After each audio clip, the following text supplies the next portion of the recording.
So listen, guys, it's your girl Jaja. You know I gotta keep it sexy and I gotta keep it classy because I'm with the one and only AD of the century, darling. Okay, tell them who you are.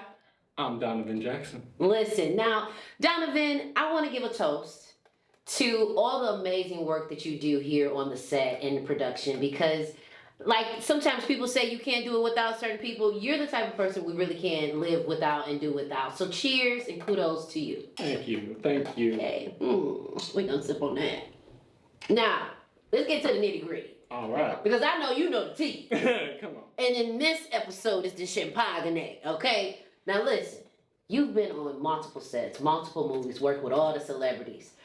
What was one celebrity you was like, ooh wee, it's gonna be something on set today, baby? Ooh. Good, bad, and different, just life of the party, giving good energy, all of that good stuff. You know, DR2 has a stellar cast for all of his projects. And so anytime people come to our sets, I'm always amazed by the talent that we see. Yeah. There have been definite standouts for me. Nunu Thurman. Come on. Shay Stevens. Okay. Javon Long. Deborah Lane Spencer is always here, but anytime she is here, she's always a standout. Anytime. Yes. Ebony Tate. I mean, it's really even like the mainstays that are always here. Yeah. And everyone is always elevating and getting to a new level. And so I'm always in amazement. I always love to see everybody grow. Mm-hmm. And I'm just ready to throw my head in the ring. Come on. Well, you know you've been throwing your hand in the ring, hand in the ring. Because, you know, on productions, it gets intense, right? If things happen, sets fall apart, people are late. People don't show up. Yeah, I heard the shade. But that's a part of being, you know, in a leadership role. And what is that like, having to tell people stuff they don't want to hear? You know, you need to be quiet on the set, you know. You need to hurry up and get into hair and makeup. You know, you really led on thick. Thank you. It was a challenge for me. I'm not the type of person that likes big confrontation. Yeah. I'm very easygoing to talk to. And I always feel like if you have a problem, it's always solvable. You can come to me with anything. And so being in that power position, it was definitely a period of time where I wasn't using my voice to my fullest. Yeah. And I definitely had to learn to get over that. Ooh. I'm a very soft-spoken person. Yeah. I'm not one that's going to be yelling. I'm not going to be in your face. It's going to take a lot for me to get out of there. Yeah. And even if you do get to that point, I probably don't even have the energy to deal with you. But to really just keep it pushing and keep it moving, you know, you got to get past all the things that are hindering you down. The fear of not being liked by somebody, the fear of being chastised if you were too overboard with somebody. Yeah. When you're in this power position, you've got to really establish yourself. You got to let people know who you are. And I am on the younger side. And so that is one of the strikes against me that I felt that I had to get over, was that everybody was so much superior to me. And it wasn't until I really got into that bag that I realized, hey, I got this. I got this. Yeah. Y'all ain't superior. Okay. We're all on the same team. Listen, ain't nothing but a number. Come on.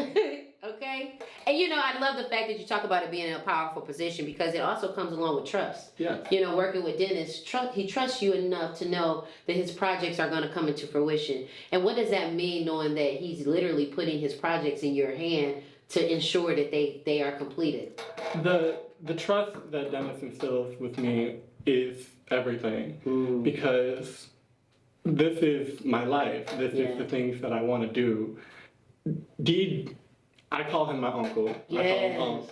Yes. But we truly didn't know each other until about 1.5 years ago. Come on. And he has been a longtime friend of my father's. He and my father have known each other since they were 4 years old. They grew up together. And so when he brought me over here, you know, I had just done PA work before this. Come on. Professionally. Yes. I had been an actor. I've been an actor in many plays, and I had done a couple short films. But I hadn't broken into the industry like how I wanted to, Right. you know, because of COVID and everything that was happening there. And so when I did get that chance to get back in the industry and started doing PA work, it was 2 projects after I had done PA work that Dee called me and was like, can you be our scriptie?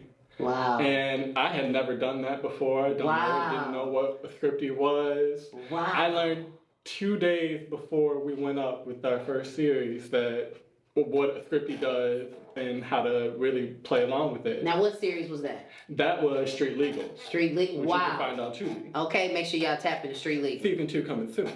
Okay, now what did you have to work on with Street Legal, and who's all on Street Legal? So Street Legal consisted of Siobhan Long, Okay. A-Red, Okay. China, Ebony Tate. Yes. It's an amalgamation of so many people. There's so many people I'm forgetting. I'm so sorry. I'm just blanking right now. Okay, that's okay. But everybody knows who they are. The one forward. Come on. Come on. Come on. All the heavy hitters. All the heavy hitters. And everybody knows who they are. Everybody did their business on that. I love And that. for me to come in and do what I did, and for me to leave, and I don't really even like to bring it up or brag about it, but it is a testament to the skill that I have, is that I left and they told me that I was the best scriptie that they had. Come on. Come And on. they kept me on, and I had on. been that resident scriptie ever since, and just kept elevating. And that's what I love about DR2, is that I was just able to keep elevating, and he instilled that trust in me to a level that I do get to control the narrative now. I do get to help and shepherd these actors along and help him create the vision that he wants to instill. And I'm the one who's helping leading the charge. I love that. And, you know, speaking of shepherding and leading that charge, because you've helped with molding a lot of those actors that you mentioned, like a DeJuan Ford and a Nunu Thurman. And what about some of the celebrities that have come in and flown into set that have been a part of productions that you were like, oh my God, this person is really here? Yes. The first time I met Roy Reese. Okay, hey girl. Come on. I was like, Roy Reese. Right. Dom Brumfield. Wow. Come on.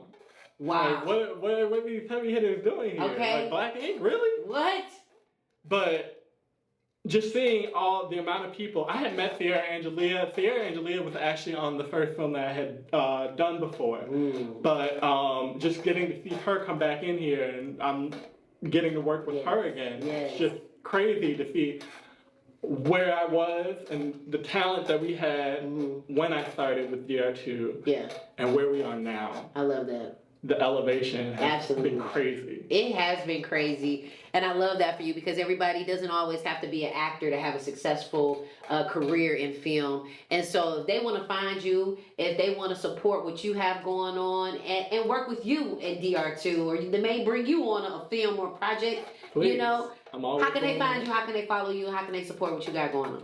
You all can find me on Facebook at Donovan Jax 320. It's the same for my Instagram. It's Donovan.320 on Instagram.